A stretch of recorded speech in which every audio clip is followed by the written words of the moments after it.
हिंदू धर्म के देवी देवताओं में प्रमुख आराध्य देवों में से हनुमान जी एक है और समस्त भारत में हनुमान जी की पूजा अर्चना की जाती है। पूरे भारत देश में हनुमान जी के कई विशाल मंदिर मौजूद है, मगर शायद आपको यह जानकारी नहीं होगी कि भारत में एक ऐसी जगह भी है जहां हनुमान जी की पूजा अर्चना नहीं की जाती है। यह जगह उत्तराखंड राज्य के द्रोणागिरी गांव है। यहाँ के लोग हनुमान जी की पूजा इसलिए नहीं करते हैं क्योंकि वो हनुमान जी द्वारा किए गए एक काम से आज तक नाराज है।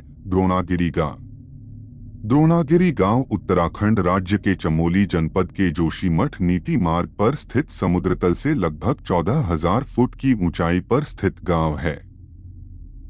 इस गांव के निवासियों की मान्यता है कि लक्ष्मण जी की जान बचाने के लिए संजीवनी बूटी वाले पहाड़ को हनुमान जी इसी गांव से लेकर गए थे। इस गांव के निवासी उस पहाड़ की पूजा अर्चना करते थे और जब हनुमान जी उस पहाड़ को उठा ले गए तो ये लोग हनुमान जी से नाराज हो गए और आज तक इस बात पर नाराज है। इसी वजह से न तो इस गांव में लाल झंडे का प्रयोग किया जाता है और न ही हनुमान जी की पूजा अर्चना की जाती है। द्रोणागिरी के निवासियों के अनुसार हनुमान जी की पूजा वर्जित क्यों है?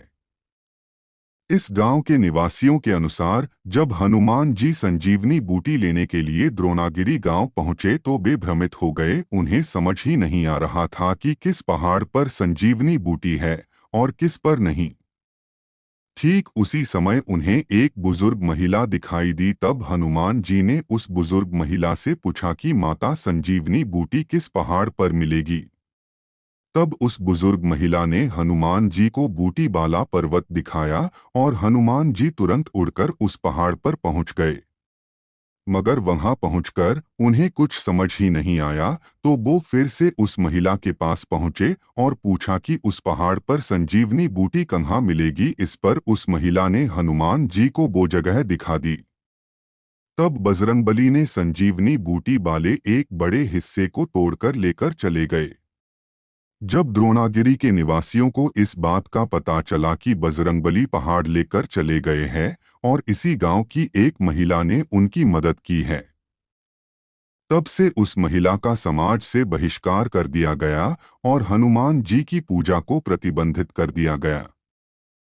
आज भी इस गांव में आराध्य देव पहाड़ की पूजा के समय महिलाओं को शामिल नहीं किया जाता है और न ही उनके द्वारा बनी किसी भी सामग्री को प्रयोग नहीं किया जाता है।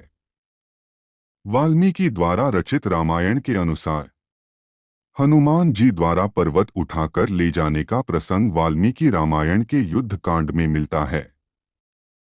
वाल्मीकि रामायण के अनुसार रावण के पुत्र मेघनाद ने ब्रह्मास्त्र चलाकर श्री राम व लक्ष्मण सहित समूची वानर सेना को घायल कर दिया।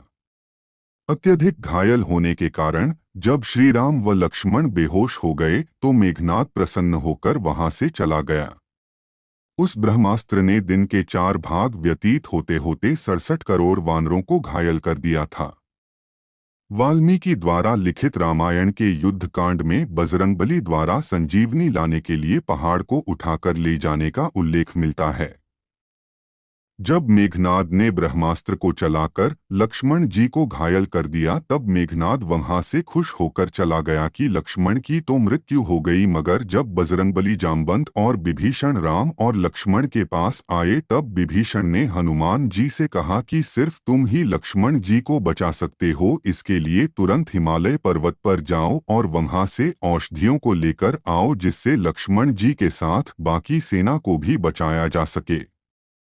जामवंत ने बजरंगबली से कहा कि हिमालय पर्वत पर पहुंचकर तुम्हें 2 पर्वत ऋषभ और कैलाश दिखाई देंगे। इन दोनों पर्वतों के ठीक बीच में एक औषधियों से भरा पर्वत दिखाई देगा।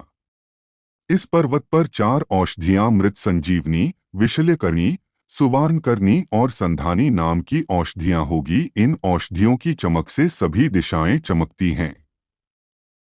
उन महाऔषधियों को लेकर जल्द से जल्द यहाँ आओ। जामवंत जी की बात को सुनकर तुरंत ही बजरंगबली हिमालय के लिए निकल गए और कुछ समय में ही वो हिमालय पर पहुंच गए। हनुमान जी ने वहां बजरंगबली पहुंचकर कैलाश और ऋषभ दोनों पर्वतों देखा और उस औषधियों वाले पर्वत को भी देखा और उस पर जाकर औषधियों को खोजने लगे। चूंकि ये सारी औषधियां चमत्कारी थी, जिससे जब उन्हें यह पता चला कि कोई उन्हें लेने आया है, तो वो सब महा औषधियां अदृश्य हो गई।